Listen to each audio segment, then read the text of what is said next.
पसीने वाली बहू।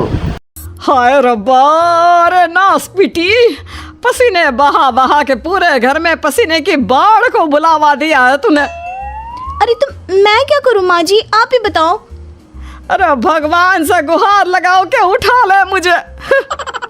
ये कहानी है अक्षरा की, जिसे शादी के पहले से बहुत पसीना आता है, फिर चाहे वो गर्मी हो या बरसात हो या फिर ठंड हो, शादी तो जैसे तैसे हो जाती है।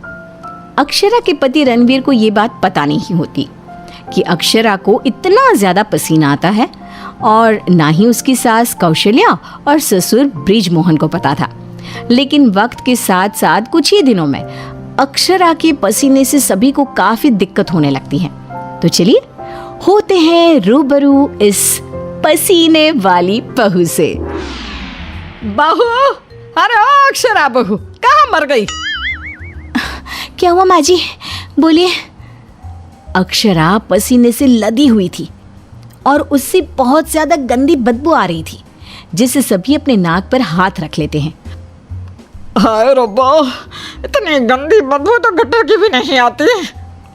सीरियसली यार अक्षरा, तुम्हारे पसीने की बदबू दूर दूर तक आ रही है। तो मैं किसी बर्फीले इग्लू में बैठकर खाना नहीं बना रही हूँ। इतनी गर्मी है, 2 मिनट गैस के सामने खड़े रहो तो पूरा पसीने से नहा लेते हो आप। इतनी भयंकर गर्मी है, अगर इतनी प्रॉब्लम है तो लगा लो ना रसोई में भी एसी। हाँ हाँ लगा लेते हैं। वैसे भी तेरे मायके वालों ने हमें ट्रक भर के नोटों की गड्डी जो दी है, हैं? क्या बात करती है? मैं भी चूल्हा चौका कर चुकी हूँ, लेकिन इतना पसीना मुझे तो कभी नहीं आया। ऐसे ही एक दिन कौशल्या देखती है कि खाना बनाते समय अक्षरा के माथे का पसीना टपक कर कढ़ाई में गिर रहा है। हाय रब्बा, अरे करम जलियों की महारानी, ये देख देखिए, तेरे पसीने की टंकी का लीकेज बह के अब हमारे खाने में भी टपक रहा है। अब अपना खारा पानी तू नमक के तौर पर इस्तेमाल करेगी क्या हमारे खाने में? माँ जी, मैंने जानबूझकर नहीं किया है।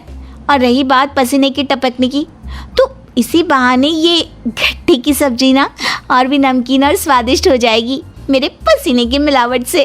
छी छी छी छी, मैं जा रही हूँ बाथरूम, क्योंकि मुझे तो तेरी बातों को सुनकर और ये खाना देखकर ही उल्टी आ रही है। आज तो कुछ नहीं पकाएगी। आज हम तीनों तुझे छोड़कर बसंत भोजनालय चले जाएंगे, तो अकेले ही चखते बैठ अपने पसीने से भरे हुए ये व्यंजन। अगले दिन जब रणवीर दफ्तर से घर आता है, तभी वो अपने कमरे में अक्षरा से कहता है, अक्षरा, कल बॉस की वाइफ का बर्थडे है, इसलिए उन्होंने हमें खास न्योता दिया है, तो तुम और मैं कल पार्टी में जाएंगे। मैं ब्लैक कोट पहनूंगा, तो तुम ब्लैक साड़ी पहन लो। ओके पति जी, और कोई आदेश? नहीं नहीं, आदेश नहीं, लेकिन एक रिक्वेस्ट है। वैसे तो पार्टी में एसी होगी, लेकिन फिर भी ना तुम पूरी परफ्यूम की बोतल को अपने ऊपर छिड़क के ही चलना। एक क्या, मैं तो कहता हूँ अब 5 चाय बोतल को छिड़क लो ना, क्योंकि अगर किसी ने तुम्हारे पसीने की बदबू को सूंघ लिया ना तो फालतू में सीन क्रिएट हो जाएगा वहां पर, ठीक है? मुंह टेढ़ा करके अक्षरा जवाब देती है, ठीक है, लगा लूंगी, खुश। अगले दिन पार्टी के लिए अक्षरा सच में 5 परफ्यूम की बोतल को अपने ऊपर छिड़क कर सज धज के रणवीर के साथ पार्टी में चली जाती है। पार्टी में एसी थी, इसलिए पहले के 15 से 20 मिनट तो कुछ भी नहीं हुआ, लेकिन उसके बाद से जो अक्षरा को पसीने छूटने शुरू हुए कि बस वो पसीने से भीग कर गीली होती ही जा रही थी, और उसकी बहुत गंदी बदबू भी आने लगी, जिसको सुनकर पार्टी के गेस्ट आपस में बात करने लगे। अरे ये इतनी गंदी बदबू कहाँ से आ रही है? शायद किसी के जुराबों की गंदी बदबू है ये। जुराबे नहीं, मामला कुछ और ही है जनाब। इतनी बड़ी 5 स्टार पार्टी में पता नहीं कहाँ से घुस गया कोई गटर का कीड़ा। तभी रणवीर अक्षरा को धीरे से कहता है, तुम्हें कहो तो ना परफ्यूम, पाउडर और साबुन से 10 बार नहाना। लेकिन तुम्हें तो पता है ना कि मुझे पसीने छूटते ही हैं, चाहे कितना भी कुछ भी कर लूं। और उनकी ये बात बगल में खड़ी एक बूढ़ी औरत सुन लेती है और वो बवाल मचा देती है। अरे बाप रे, ये गंदी महक तो यहाँ से आ रही है। रणवीर की बीवी से देखो तो पूरे कपड़े भीग गए इसके पसीने से। सभी रणवीर और अक्षरा पर बहुत हंसते हैं। रणवीर घर जाने के बाद अक्षरा को खूब डांटता है।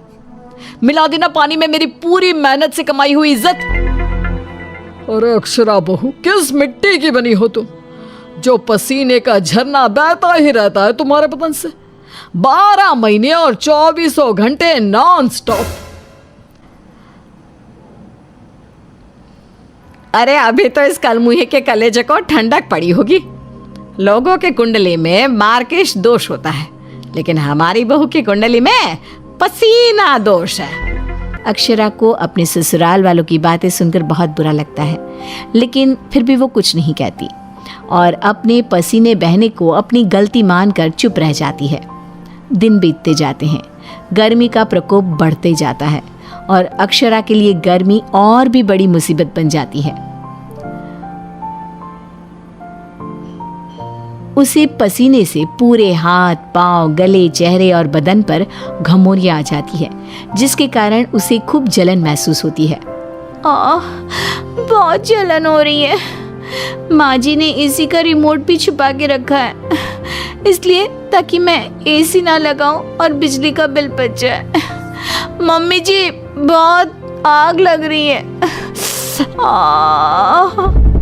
अक्षरा जाकर बाल्टी भर पानी अपने आप पर डाल देती है, तब जाके उसे थोड़ी सी राहत मिलती है।